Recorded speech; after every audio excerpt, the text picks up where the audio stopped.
Hello, it's Kevin here. Time for another video for IELTS. Now, as you may know, or possibly not, I say this all the time. What I've been doing, is that brighter? Okay, yeah. What I've been doing in recent weeks and months, looking for new IELTS topics for you on the internet, and I found one here. Some people today feel that physical money will no longer be used in the future. Others feel it will still have some uses. Discuss both sides and give your own opinion. So, again, as you may know, I have a group on Telegram, IELTS 9 PRO, IELTS 9 Pro, and I post writing topics. People submit an answer, and I comment on them. So we have one of those for today. What I did, I went through the criteria for this particular one. I'll show you it. So I put the band score, the grammar, mistakes, vocab, repetition. I've got the corrected writing, etc. So we'll take a look at that. I'll show you mine first, just so you can see. Sorry. So this is 300 words. 300 words exactly. Okay, so in recent years, the growing reliance on digital payment systems has led many to believe that notes and coins as currency are becoming obsolete. So, sentence 1, paraphrase the topic, always. Sentence 2, answer the question. However, in my view, while it is unarguable that digital transactions are convenient, physical money will continue to serve essential functions, particularly in less developed regions and during emergencies. So that's all you need for your introduction. 2 sentences. Restate the topic, answer the question. That's it. So it's a discussion. I'm looking at both sides, but my opinion should be clear throughout. I don't need to say, have a separate paragraph for my opinion. I've said here, while it's, they are convenient, physical cash, hard cash, will continue to be essential. So, paragraph 2, side 1. For many, the shift towards digital payments is seen as both inevitable and beneficial. As cashless transactions are fast, secure and convenient, they just need to carry physical currency. So you don't have to carry a wallet with a wad of notes. Just have your card. Example. So sentence 1, main idea. Sentence 2, explain it. Sentence 3, example. For example, in many developed countries, it is estimated that over 80% of payments in physical shops are made electronically. Not to mention the significant number of online purchases made daily, which of course are all electronic. Aside from using cards, more people seem to be using mobiles on their phone. I keep seeing people using these in my supermarket. I don't like them myself, which allow consumers, reinforcing the idea that cash has had its day. So you've got 4 sentences. Main idea, explain, example. Sentence 4, reinforce the example. Okay? So, other side of the argument. Conversely, despite the advantages of paying by card, physical money still plays a crucial role in many parts of the world. In rural areas of countries like India or many parts of Africa, internet access is limited, and many people remain without access to banking services such as credit or debit cards. This is not a problem, however, as many markets, vendors, informal workers rely entirely on cash transactions. So if you go to an outdoor market, they'll take cash. Most of them here, they don't take the cards. Lots of small businesses, shops don't take cards because it's just not worth it. My hairdresser, barber, only takes cash. So anyway, this is not a a problem, as I say, they'll take cash. And additionally, if anything happens, there was something that happened in, was it in Portugal or Spain? A couple of weeks back, it was on the news. They had a power outage for the entire day. And because of this net zero shite, I'm not sure if it was in Portugal or Spain, not to mince words, everybody was kind of fucked because they couldn't even buy a beer if they just had cards or these wallets on their phones. So yeah, I think that was only 2 or 3 weeks ago, if I remember. There was this big outage. Everybody was up shit creek without a paddle, to use a rather crude idiom or metaphor. Nothing they could do. Nobody had any cash. They couldn't even go into a pub and pay for a beer. Not very good. So, additionally, power outages, blah, blah, blah, cash. What's that expression? A cash is king. Cash is king because, you know. Anyway, these scenarios demonstrate that physical currency still provides a necessary safety net. Actually, now I think on, I could have put that example in about that power outage in Spain. But anyway, that works fine. You get the point. In conclusion, I believe, blah, blah, blah, blah, blah. There you go. 300 words.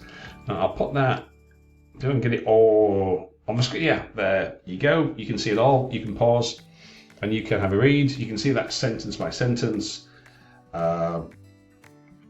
Paraphrase a topic, answer the question, main idea, explain, example, reinforcement, etc. Okay, that's good.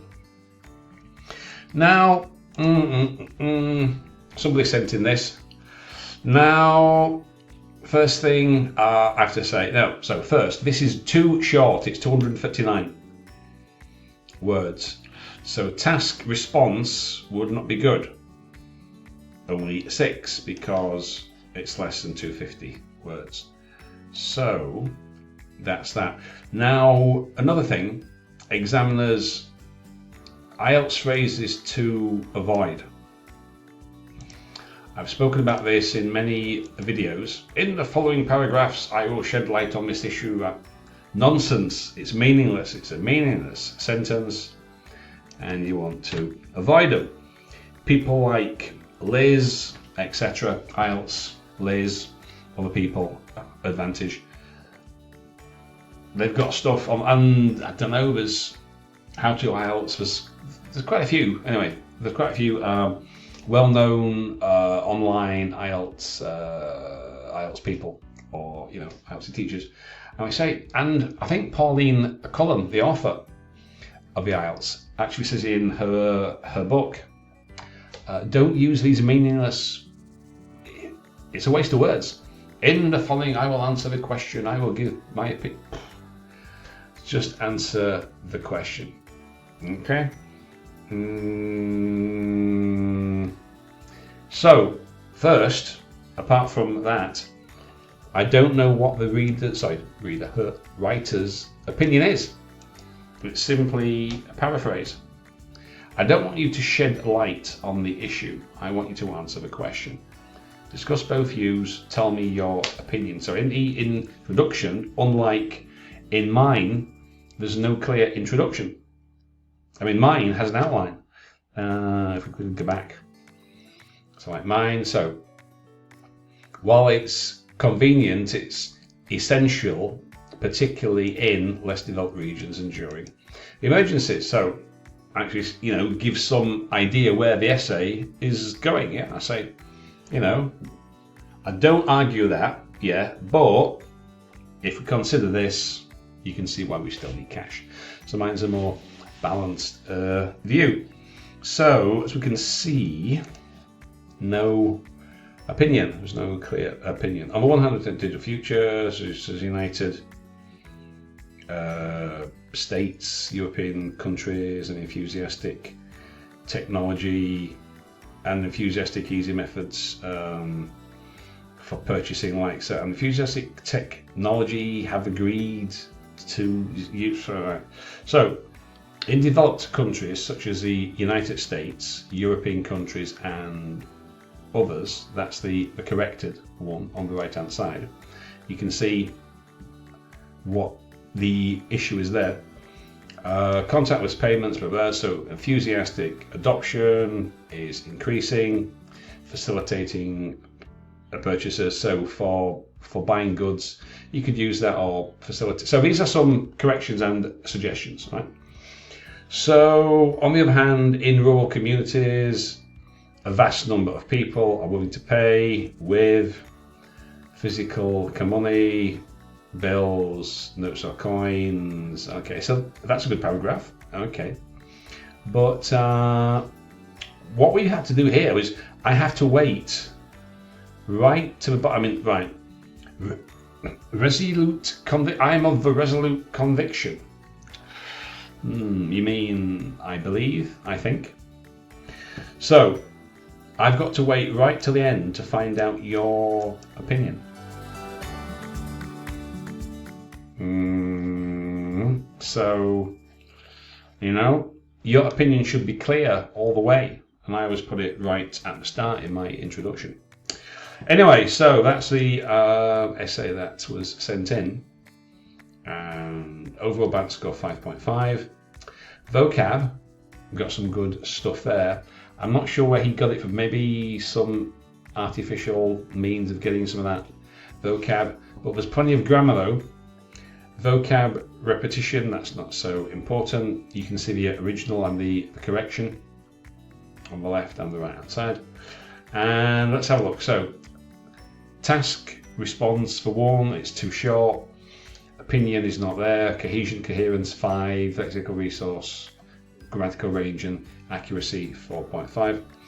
So it says it explores both sides but could have a bit more, and it says a clearer articulation of the writer's own opinion. If you look at mine, it's pretty clear what my opinion is. Too short, the flow could be improved, grammar, vocab, etc. Okay, so you can see why this wouldn't get a very high band score because of that. How the grammar works, it's the number of sentences you produce without a mistake. Just to, so right, the task response is how will you address the question? Do you include all sides of the prompt? Write 250 words? Do you clearly answer the question? In this case, is your opinion, is it clear, etc. That's how the whole thing fits. Coherence and cohesion. Then you've got your vocab, and finally the accuracy and range. So you need a mixture of sentences there. So there you go. That's what I would give for this particular one there. You can see the corrections, etc. So I'll just put mine on the screen. So you can see it for the final time. So that's a good example, right? You can see how that kind of works there. Speaking for myself, I would give that a 9. If you want to copy it out, run it through some AI software, you can feel like free, but it will tell you the same, you know, because it does as it should. It does as it should. Answers a question, it's clear, it's got cohesion, logic to it, it's got some good examples, etc. Okay, so hope that helps, and don't forget, if you're watching on YouTube, links below, etc. If you want to contact me, you want to join me, get in touch. I've got a podcast as well. I don't know, I might even record an episode for my podcast this afternoon. I'm sitting here with not a lot to do, so maybe I'll do that. Anyway, all the links there. You can like and subscribe if you like. Even if you don't like, you can like and subscribe. Anyway, if you're watching on Telegram, I hope that gives you some ideas. Okay, I'll see you next time. Bye for now.